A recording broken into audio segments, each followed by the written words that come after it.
नमस्कार दोस्तों। जय हिंद। स्वागत है आप सभी का ऋतुराज अवस्थी ऑफिशियल में। और दोस्तों, आप सभी जानते हैं कि उत्तर प्रदेश पुलिस कांस्टेबल का जो रिक्रूटमेंट होने वाला है उसका ऑफिशियल नोटिफिकेशन जारी हो चुका है। सो आज के इस पर्टिकुलर सेशन में हम उसी के बारे में डिस्कशन करेंगे कि क्या पर्टिकुलर चीजें हैं जो हमें ध्यान में रखनी है ये फॉर्म भरते हुए। पूरा का पूरा नोटिफिकेशन हम यहाँ पर पढ़ेंगे और जानेंगे कि क्या है खास इसमें। ठीक है, सेशन को आगे बढ़ाए दोस्तों। उससे पहले देखिए, अगर आपको कोई भी पर्टिकुलर वीडियो में डाउट होता है तो आप वीडियो के कमेंट बॉक्स में लिख भेजिए। ठीक है, आज के सेशन में भी अगर आपको कोई भी पर्टिकुलर डाउट हो तो आप कमेंट बॉक्स में मेंशन कर दीजिएगा, आपको उसका सोल्यूशन वहीं पर मिलेगा। शॉर्ट वीडियोस के लिए आप मुझे फेसबुक इंस्टा पर फॉलो कर सकते हैं। सेशन का जो पीडीएफ अगर आपको चाहिए तो आप टेलीग्राम पर जुड़ जाए। ठीक है, वैसे मैंने इसका पीडीएफ जो है ना तो अपडेट कर दिया था। राइट, और चैनल को सब्सक्राइब कर लीजिए सो दैट इस तरह की जानकारी आपको हमेशा सबसे पहले मिलती रहे। चलिए बढ़ते हैं आगे। तो दोस्तों, आप सभी जानते हैं कि उत्तर प्रदेश सरकार, उत्तर प्रदेश पुलिस भर्ती एवं प्रोन्नति बोर्ड, इसके द्वारा जो है ना तो अभी एक नोटिफिकेशन निकाला गया 23 दिसंबर के दिन। ठीक है, क्योंकि यूपी पुलिस कांस्टेबल की जो पोस्ट है उनको फिलअप करने के लिए ये नोटिफिकेशन यहाँ पर जारी किया गया है। ठीक है, इसके बारे में जो है ना पूरा डिटेल मैं आपको इस वीडियो में बताऊंगा। इसका पीडीएफ मैंने अपने टेलीग्राम पर अपडेट कर दिया है। उसके अलावा अगर आप देखें तो यहाँ पर ये पर्टिकुलर वेबसाइट है, इस वेबसाइट पर जाकर के जो है ना तो आप उसे वेरीफाई कर सकते हैं। वहां से जो है ना आप और अधिक जानकारी प्राप्त कर सकते हैं। ठीक है, चलिए शुरू करते हैं। दोस्तों, सबसे पहले यहाँ पर अगर हम बात करते हैं तो उत्तर प्रदेश पुलिस में जो आरक्षी नागरिक पुलिस के पदों पर सीधी भर्ती निकली है 2023 की। ठीक है, सो उत्तर प्रदेश पुलिस में जो है ना पुरुषों एवं महिलाओं यानी कि मेल और फीमेल दोनों के लिए है ये पर्टिकुलर वैकेंसी। इसका अगर आप ग्रेड पे देखें यानी कि जो सैलरी अगर आप देखें तो ये जो है ना 5,200 से लेकर के 20,200 के बीच में है, जिसमें कि आपको 2,000 रुपए का ग्रेड पे मिलेगा, है ना। और वेतनमान में जो वेतन मैट्रिक्स है तो ये 21,700 के अंतर्गत निम्नलिखित रिक्त पदों पर ऑनलाइन आवेदन पत्र आमंत्रित किए गए हैं। इनमें अगर आप देखें तो टोटल जो पद हैं ये 60,244 है। राइट, 60,244 पदों के लिए वैकेंसी निकली हुई है, जिसमें से जो अनरिजर्व्ड कैटेगरी के 24,102 पद हैं। ईडब्ल्यूएस यानी कि जो इकोनॉमिक वीकर सेक्शन है इसके 6,024 पद हैं। आप सभी जानते हैं कि ईडब्ल्यूएस का कोटा कितना होता है, फिर 10% यहाँ पर जो है ना इनको कोटा दिया जाता है। राइट, तो 60,244 वैकेंसीज में 6,024 जो वैकेंसियां हैं ये इकोनॉमिक वीकर सेक्शन के लिए होंगी। ठीक है, जो आपके अदर बैकवर्ड क्लास यानी कि ओबीसी है इसके लिए 16,264 वैकेंसियां हैं। जो शेड्यूल्ड कास्ट और शेड्यूल्ड ट्राइब है, ठीक है, अनुसूचित जाति और अनुसूचित जनजाति, सो इनके 12,650 और 1,204 वैकेंसियां हैं। ठीक है, कुल मिलाकर के 60,244 वैकेंसियों का नोटिफिकेशन जारी हुआ है। आरक्षी नागरिक पुलिस के पद पर भर्ती हेतु पुलिस एवं महिला भर्ती पात्र होंगे, यानी कि मेल और फीमेल दोनों के लिए जो है ना ये पर्टिकुलर वैकेंसी निकाली गई है। परीक्षा के पूर्व किसी भी समय रिक्तियों की संख्या परिवर्तित की जा सकती है, यानी यहाँ पर जो है ना ये प्लस और माइनस दोनों हो सकती है, घटाई या बढ़ाई जा सकती है। ठीक है, भर्ती किसी भी समय या भर्ती के किसी भी स्तर पर बिना कोई कारण बताए निरस्त की जा सकती है ना। मतलब अगर गवर्नमेंट चाहे तो इस पर्टिकुलर भर्ती को निरस्त भी कर सकती है। राइट, वीडियो थोड़ा सा लंबा हो सकता है क्योंकि हम यहाँ पर जो है ना नोटिफिकेशन के एक एक पॉइंट को यहाँ पर डिस्कशन करेंगे। ठीक है, सबसे इंपॉर्टेंट चीज दोस्तों आती है आवेदन की समय सारणी। आवेदन की समय सारणी से मतलब यहाँ पर क्या है कि ऑनलाइन जो आवेदन शुल्क है तो ये प्रारंभ कब होंगे, ये 27 दिसंबर 2023 से फॉर्म भरना स्टार्ट हो जाएगा। ठीक है, ये बिल्कुल दिमाग में छाप लीजिएगा, डेट मिस नहीं होनी चाहिए, है ना। आपको सबसे पहली फुर्सत में जाकर के फॉर्म भरना है।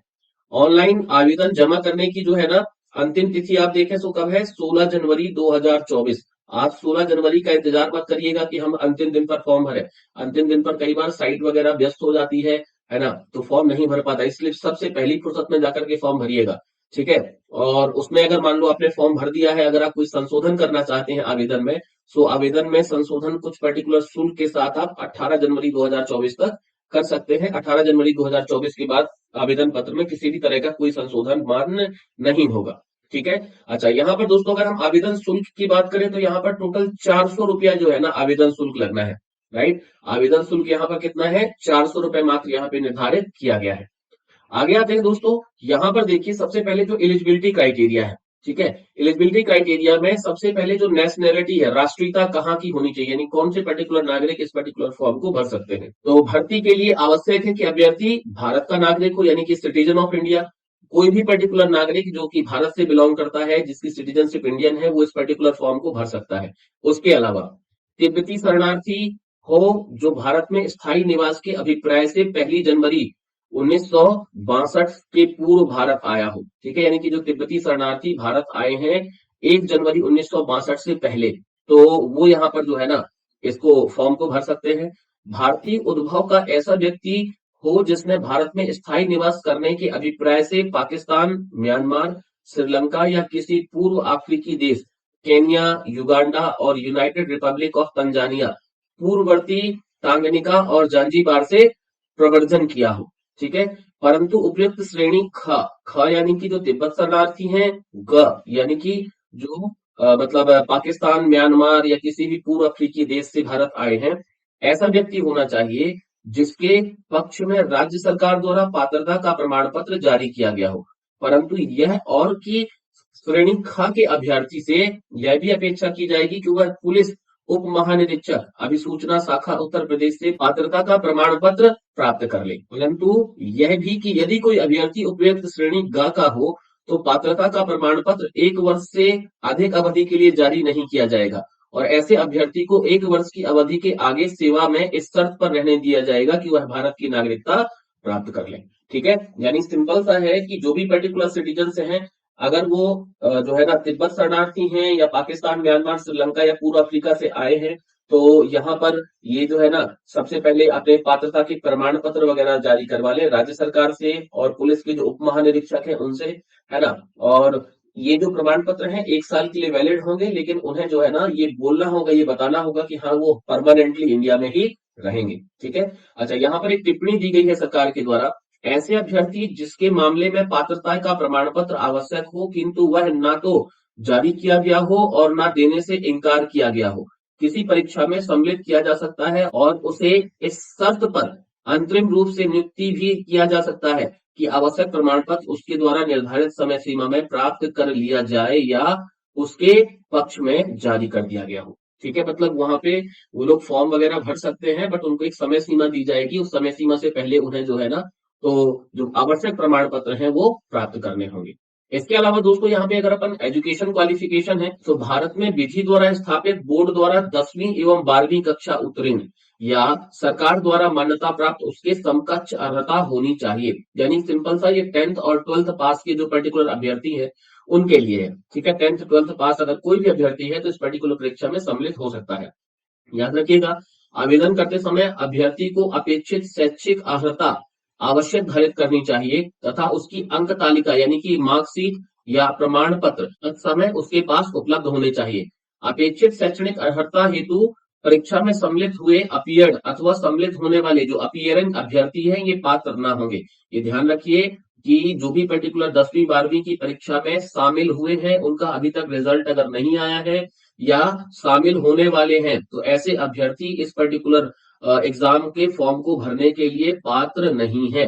ठीक है, आवेदन पत्र में प्रदर्शित शैक्षिक अर्हता की यथार्थता, शुद्धता एवं समकक्षता को सिद्ध करने के लिए अभिलेखी साक्ष्य प्रस्तुत करने का दायित्व अभ्यर्थी का होगा। इसके संबंध में बोर्ड का निर्णय अंतिम होगा। मान लो आपने कोई भी पर्टिकुलर डॉक्यूमेंट वगैरह दिया है तो वो डॉक्यूमेंट वहां पे फर्जी नहीं होना चाहिए, वो ओरिजिनल होना चाहिए और उसका अगर आपसे प्रूफ मांगा जाए तो वो भी आपको ही देना होगा।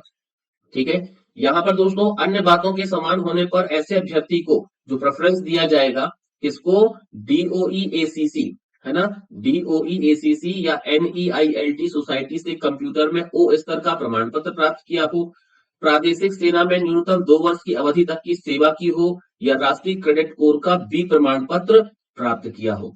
ठीक है, तो ये आपकी अधिमानी अर्हताएं हैं, यानी कि जो प्रेफरेंस है इनको मिलेगा। ठीक है, आगे आते हैं दोस्तों, यहाँ पर अगर आप देखें तो जो आयु सीमा है, आयु सीमा में कितने पर्टिकुलर आयु के लोग पार्टिसिपेट हो सकते हैं, तो भर्ती के लिए आवश्यक है कि 1 जुलाई 2023 दिनांक 1 जुलाई 2023 को 18 वर्ष की आयु प्राप्त कर ली हो और 22 वर्ष की आयु प्राप्त ना की हो, अर्थात उसका जन्म 2 जुलाई 2001 से पूर्व तथा 1 जुलाई 2005 के बाद नहीं होना चाहिए। यानी कि 2 जुलाई 2001 से 2 जुलाई 2001 से लेकर के ये व्यक्ति 1 जुलाई 2005 के बीच जो पैदा हुए हैं, ठीक है, वही अभ्यर्थी यहाँ पर इस पर्टिकुलर फॉर्म को भरने के लिए पात्र है। ठीक है, अगर हम महिला अभ्यर्थियों की बात करें दोस्तों, तो महिला अभ्यर्थी 1 जुलाई 2023 को 18 वर्ष की आयु प्राप्त कर ली हो और 25 वर्ष की आयु प्राप्त ना की हो, अर्थात 2 जुलाई 1998 से पूर्व तथा 1 जुलाई 2005 के बाद का उनका जो जन्म नहीं होना चाहिए। यानी महिलाओं के लिए जो समय सीमा रखी गई है, ये 2 जुलाई 1998 से लेकर के 1 जुलाई 2005 की समय सीमा रखी गई है। ठीक है, क्योंकि आप सभी जानते हैं कि मेल कैंडिडेट के लिए यहाँ पर जो आयु सीमा है ये कितनी है, 22 वर्ष। ठीक है, और फीमेल के लिए जो है ना मैक्सिमम जो आयु सीमा है ये है 25 वर्ष। ठीक है, तो यहाँ पर अगर आप देखो, ये बहुत इंपॉर्टेंट बात है, दोनों के लिए जो मिनिमम क्राइटेरिया है वो तो 18 वर्ष का है, लेकिन मेल के लिए अधिकतम आयु सीमा 22 वर्ष है और महिलाओं के लिए अधिकतम आयु सीमा 25 वर्ष। बात करें दोस्तों चरित्र की, तो चरित्र यहाँ पर जो अभ्यर्थी का चरित्र ऐसा होना चाहिए कि वह सरकारी सेवा में सेवा योजन के लिए सभी प्रकार से उपयुक्त हो सके। नियुक्त प्राधिकारी द्वारा इस संबंध में अपना समाधान किया जाएगा। ठीक है, यहाँ पर एक टिप्पणी भी दी गई है कि संघ सरकार या किसी राज्य सरकार या किसी स्थानीय प्राधिकारी द्वारा या संघ सरकार या किसी राज्य सरकार के स्वामित्वधीन या नियंत्रणधीन किसी भी निगम या निकाय के द्वारा पदच्युत व्यक्ति सेवा में किसी पद पर नियुक्ति के लिए पात्र नहीं होंगे।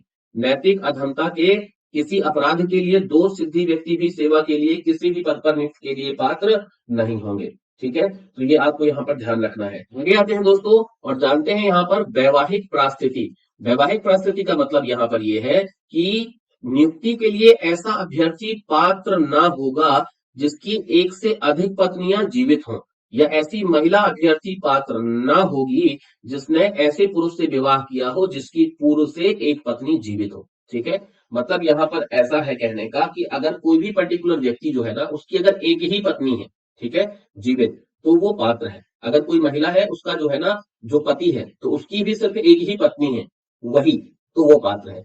लेकिन अगर पुरुष के केस में एक से अधिक पत्नियां जीवित हैं, या महिला के केस में जिस पुरुष से उसने विवाह किया है उसकी एक से अधिक पत्नियां जीवित हैं, तो वो अभ्यर्थी यहाँ पर पात्र नहीं होंगे। परंतु सरकार किसी व्यक्ति को इस नियम के प्रवर्तन से छूट दे सकती है यदि उसका समाधान हो जाए कि ऐसा करने के लिए विशेष कारण विद्यमान है। ठीक है, तो अगर गवर्नमेंट चाहे तो उसे वहां पर छूट दे सकती है। यदि कोई अभ्यर्थी द्विविवाह यानी कि बाईगैमी अथवा बहुविवाह पॉलीगैमी करने का दोषी पाया जाता है तो उसके विरुद्ध विधिक कार्यवाही की जा सकती है। भर्ती प्रक्रिया के किसी भी स्तर पर उसका अभ्यर्थन व चयन निरस्त किया जा सकता है। उसे अन्य भर्ती प्रक्रिया से भी प्रतिवारित यानी कि डेबर किया जा सकता है। आगे आते हैं दोस्तों और शारीरिक स्वस्थता की बात करते हैं। किसी भी अभ्यर्थी को सेवा में किसी पद पर तब तक नियुक्त नहीं किया जाएगा जब तक कि मानसिक और शारीरिक दृष्टि से उसका स्वास्थ्य अच्छा ना हो, वह किसी ऐसे शारीरिक दोष से मुक्त ना हो जिससे उसे अपने कर्तव्यों का दक्षतापूर्ण पालन करने में बाधा पड़ने की संभावना हो। ठीक है, उत्तर प्रदेश पुलिस आरक्षी तथा मुख्य आरक्षी सेवा नियमावली 2015 यथा संशोधित के नियम 6 के अनुसार शारीरिक रूप से विकलांग व्यक्ति पुलिस सेवाओं के लिए अर्ह नहीं होंगे। ठीक है, यानी कि जो भी पर्टिकुलर कैंडिडेट जिन्हें कोई फिजिकल डिसेबिलिटी है वो यहाँ पर पात्र नहीं होंगे। ठीक है, भर्ती की प्रक्रिया की अगर दोस्तों हम बात करें तो ये जो चयन है उत्तर प्रदेश पुलिस आरक्षी तथा मुख्य आरक्षी सेवा नियमावली 2015 यथा संशोधित उत्तर प्रदेश पुलिस आरक्षी तथा मुख्य आरक्षी सेवा नियमावली 2017 समय समय पर यथा संशोधित के अधीन किया जाएगा। यह नियमावली बोर्ड की वेबसाइट पर अभ्यर्थियों के अवलोकन हेतु उपलब्ध है। आप यहाँ से इसके बारे में डिटेल जानकारी ले सकते हैं। ठीक है, लिखित परीक्षा यहाँ पर सबसे पहले होगी। लिखित परीक्षा में दोस्तों अभ्यर्थी जिनके आवेदन पत्र प्रथम दृष्टया सही पाए जाएंगे से ऑफलाइन लिखित परीक्षा में सम्मिलित होने की अपेक्षा की जाएगी। यानी जिनके फॉर्म सही है उनको ऑफलाइन परीक्षा के लिए बुलाया जाएगा। लिखित परीक्षा में वस्तुनिष्ठ प्रकार का प्रश्न पत्र होगा। ठीक है, यानी कि ऑप्शनल। ठीक है, ऑब्जेक्टिव टाइप क्वेश्चंस है वो आएंगे। यहाँ पर जो परीक्षा है वो 300 अंकों की होगी। ठीक है, 300 मार्क्स यहाँ पर होंगे जिसकी समयावधि 2 घंटे की होगी। इस लिखित परीक्षा में निम्नलिखित में से 4 विषय होंगे। ठीक है, 4 विषय की परीक्षा होगी जिसके 150 प्रश्न होंगे 4 विषयों के और उनके 300 अंक होंगे। पहला तो सामान्य ज्ञान है, दूसरा सामान्य हिंदी है, तीसरा संख्यात्मक एवं मानसिक योग्यता है और चौथा मानसिक अभिरुचि, बुद्धिलब्धि एवं तार्किक क्षमता है। ठीक है, इन चारों विषयों के टोटल 150 प्रश्न होंगे, 150 प्रश्न होंगे जिनमें से आपको प्रत्येक प्रश्न 2 मार्क का होगा। ठीक है, 2 नंबर का होगा और 300 मार्क्स यहाँ पर जो है ना मैक्सिमम होंगे। अच्छा, आप अगर क्वेश्चन सही करते हैं तो ठीक है, अगर आप क्वेश्चन गलत करते हैं तो जितने भी क्वेश्चन आप गलत करेंगे उसमें आपका ऋणात्मक नेगेटिव मार्किंग है 0.5 वहां पर जो है ना तो माइनस हो जाएगा। ठीक है, इस पर हालांकि मैंने एक डिटेल वीडियो बनाया है, ठीक है, वो आपको चैनल पर मिल जाएगा, उसे जरूर देखिएगा। उसमें आपका जो एग्जाम का पैटर्न है, सिलेबस वगैरह आपको सब कुछ समझाया है। ठीक है। अच्छा, तो ये ध्यान रखना है, इंपॉर्टेंट क्या है, मैक्सिमम मार्क्स 300 हैं। इनमें से आपके 4 पर्टिकुलर विषय आएंगे। कौन कौन से? तो जनरल नॉलेज, हिंदी, और इसके साथ साथ आपका एप्टीट्यूड और रीजनिंग। ठीक है। प्रत्येक प्रश्न आपका 2 अंक का होगा। अगर आप गलत करते हैं तो यहाँ पर नेगेटिव मार्किंग है। फिर से सुनिएगा, 0.5 नेगेटिव मार्किंग है अगर आप क्वेश्चन गलत करते हैं तो। इसलिए किसी भी प्रश्न का उत्तर बहुत सावधानी पूर्वक दीजिएगा। ठीक है। परीक्षा जो है ना ओएमआर सीट पर आधारित होगी। और यहाँ पर जो है ना लिखित परीक्षा का पाठ्यक्रम जो है ना तो परिशिष्ट 1 पर संलग्न है। ये सिलेबस पर भी मैंने एक डिटेल वीडियो बनाया है, वो आपको चैनल पर मिल जाएगा। आगे आते हैं दोस्तों, यहाँ पर देखिए, अभ्यर्थियों की संख्या के अनुसार लिखित परीक्षा एक ही दिनांक को एकल पाली में अथवा एक से अधिक पाली में अथवा एक से अधिक दिनांकों को विभिन्न प्रश्न पत्रों के साथ विभिन्न पालियों में कराई जाएगी। मतलब अगर कैंडिडेट कम है तो एक ही दिन में एक ही पाली में सारी परीक्षा हो जाएगी। कैंडिडेट अगर ज्यादा है कुछ तो एक ही दिन में 2-3 पाली में एग्जाम होगा। अगर कैंडिडेट बहुत ज्यादा है ना, तो अलग अलग दिनों में अलग अलग पालियों में एग्जाम होगा। जैसे कि आप सभी जानते हो अलग अलग शिफ्ट में जो पेपर होते हैं।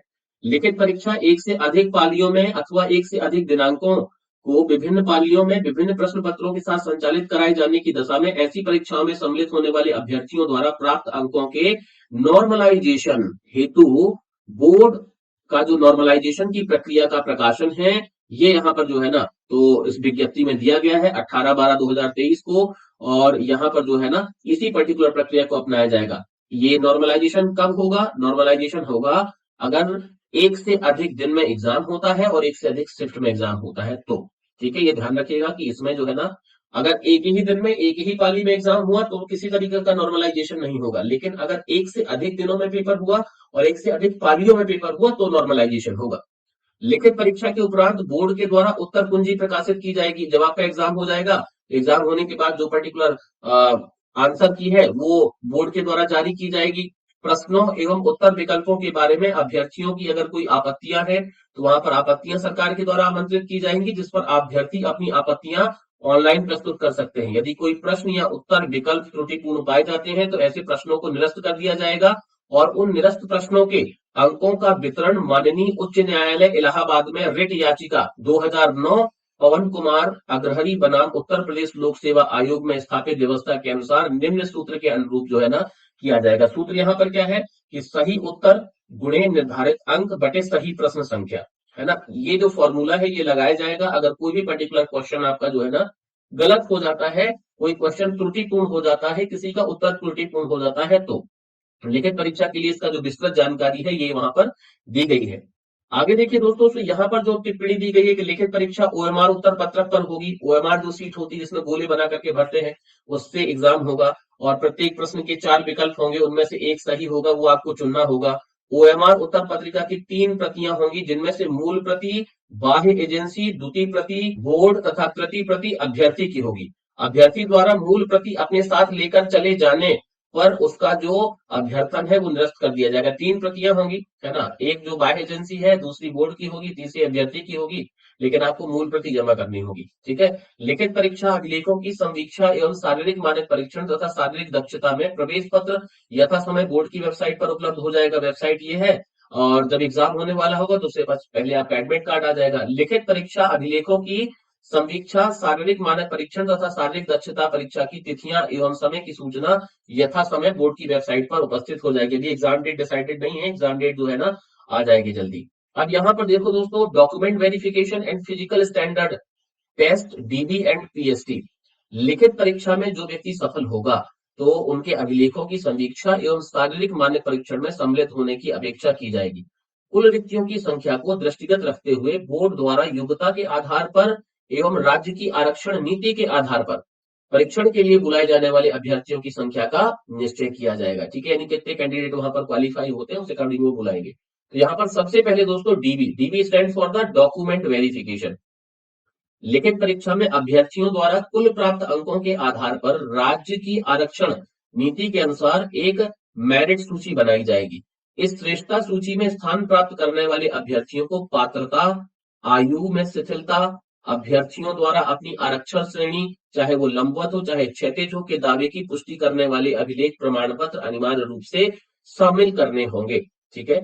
इसके साथ साथ अभिलेखों की समीक्षा एवं शारीरिक मानक परीक्षण दल के समक्ष उनके अभिलेखों की समीक्षा एवं शारीरिक मानक परीक्षण के लिए उन्हें बुलाया जाएगा, जिसके संबंध में बोर्ड की वेबसाइट के माध्यम से सूचना प्रदान की जाएगी एवं अभ्यर्थी अपना प्रवेश पत्र बोर्ड की वेबसाइट से डाउनलोड कर सकेंगे। यानी लिखित परीक्षा में अगर आप चयनित होते हैं तो शारीरिक परीक्षा के लिए वापस से आपको एडमिट कार्ड मिलेगा।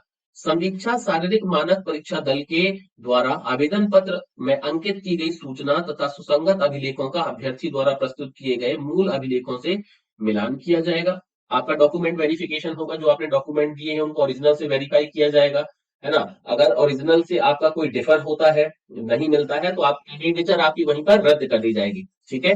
अच्छा, यहाँ पर आपको जो है ना मूल प्रमाण पत्र यदि निर्धारित योग्यता मानक नियमावली शासन आदेशों के अनुरूप नहीं पाए जाएंगे तो उन्हें स्वीकार नहीं किया जाएगा। ठीक है।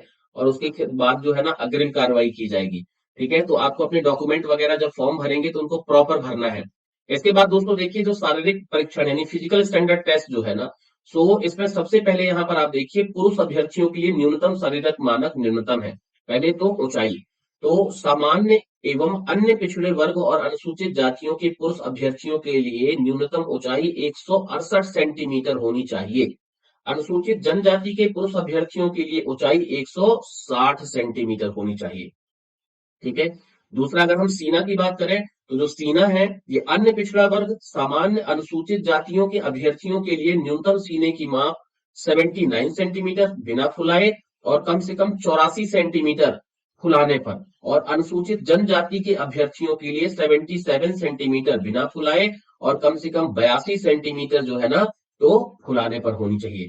यहाँ पर आप देखिए 5 सेंटीमीटर सीने का फुलाव अनिवार्य है। यानी अगर आप जो है ना ये 79 सेंटीमीटर वाली कैटेगरी में आते हैं तो भी अगर आप सीना फुलाते हैं तो 5 सेंटीमीटर तो फूलना ही चाहिए मिनिमम। ठीक है। तो ये जो जनरल ओबीसी और शेड्यूल्ड कास्ट के लिए जो सीने की माप है 79 सेंटीमीटर है, फुलाने पर 84, और जो शेड्यूल्ड ट्राइब है उसके लिए 77 सेंटीमीटर बिना फुलाए और 82 सेंटीमीटर फुलाने पर। आगे देखिए दोस्तों, अगर हम यहाँ पे महिलाओं की बात करें, महिला अभ्यर्थियों के लिए जो न्यूनतम शारीरिक मानक है, वो अगर हम ऊंचाई की बात करें तो जनरल ओबीसी और शेड्यूल्ड कास्ट, यानी कि जनरल ओबीसी और शेड्यूल्ड कास्ट सामान्य अन्य पिछड़ा वर्ग और अनुसूचित जाति की महिला अभ्यर्थियों के लिए न्यूनतम ऊंचाई 152 सेंटीमीटर होनी चाहिए, और शेड्यूल्ड ट्राइब अनुसूचित जनजाति की महिलाओं के लिए न्यूनतम ऊंचाई 147 सेंटीमीटर होनी चाहिए। वजन, जो महिला अभ्यर्थियों का न्यूनतम जो वजन है ये 40 किलोग्राम होना चाहिए। ठीक है। 40 किलोग्राम मिनिमम या उससे ज्यादा होना चाहिए। इससे अगर कम है तो उनको वहां पर कंसीडर नहीं किया जाएगा। ठीक है।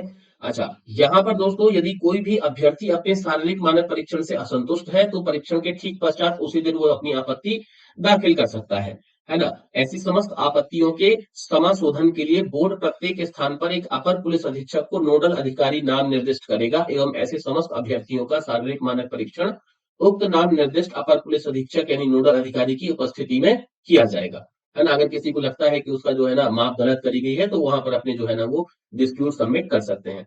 इसके बाद दोस्तों देखिए, शारीरिक दक्षता परीक्षण यानी फिजिकल इफिशियंसी टेस्ट। तो जो भी पर्टिकुलर अभिलेख है, जो भी कैंडिडेट है, वो अगर शारीरिक मानक परीक्षा में सफल हो गए, यानी उनकी जो सीने की माप है, जो वजन है, जो लंबाई है, इसको अगर वो पार कर जाते हैं तो उनकी इफिशियंसी टेस्ट होगा। दोस्तों इफिशियंसी टेस्ट में अगर आप देखो तो पुरुष जो अभ्यर्थी हैं, पुरुष अभ्यर्थियों के लिए 4.8 किलोमीटर की दौड़ उनको 25 मिनट में कंप्लीट करनी है। ठीक है। महिला अभ्यर्थियों को 2.4 किलोमीटर की दौड़ को 14 मिनट में कंप्लीट करना है। मेल के लिए 4.8 किलोमीटर 25 मिनट, महिलाओं के लिए 2.4 किलोमीटर 14 मिनट, ये जो है ना उनको दौड़ पूरी करनी है। वे अभ्यर्थी जो समय के भीतर दौड़ पूरी नहीं करते हैं भर्ती के लिए पात्र नहीं होंगे। ठीक है। अगर आपका एग्जाम निकल जाता है, आपका जो पर्टिकुलर फिजिकल गेस्चर उतना है, तो आपको जो है ना इफिशियंसी पर वर्क करना है। मेल को 4.8 किलोमीटर 25 मिनट में, फीमेल को 2.4 किलोमीटर 14 मिनट में। ठीक है।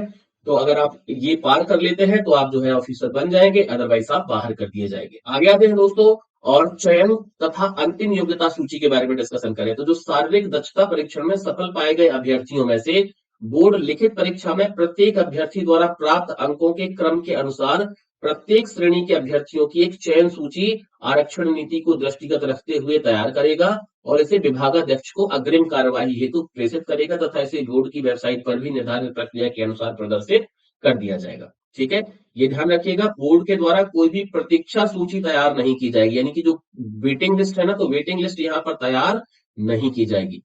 दो या दो से अधिक अभ्यर्थियों के अंक समान होने पर ऐसे अभ्यर्थियों को वरीयता प्रदान की जाएगी जो अधिमानी अर्हता यदि कोई रखते हो तो एक से अधिक अधिमानी अर्हता रखने वाले अभ्यर्थियों को केवल एक ही अधिमानी अर्हता का लाभ प्राप्त होगा।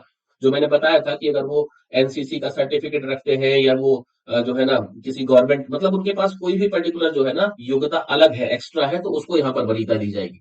इसके बाद यदि दो या दो से अधिक अभ्यर्थी के अंक समान हो तो अधिक आयु वाले अभ्यर्थी को अधिमान प्रदान किया जाएगा। मान लो दो कैंडिडेट के नंबर समान है तो जिसकी एज ज्यादा है उसको यहाँ पर जो है ना प्रेफरेंस दिया जाएगा। यदि उपर्युक्त विचारों के बाद भी दो या दो से अधिक अभ्यर्थियों के अंक एक समान हो तो अभ्यर्थी की अधिमानता व अवधारण हाई स्कूल प्रमाण पत्र में उल्लिखित उनके नामों के अंग्रेजी वर्णमाला के क्रम के अनुसार उनको वरीयता दी जाएगी। ठीक है, आगे आते हैं दोस्तों, यहाँ पर आरक्षण एवं आयु सीमा में छूट।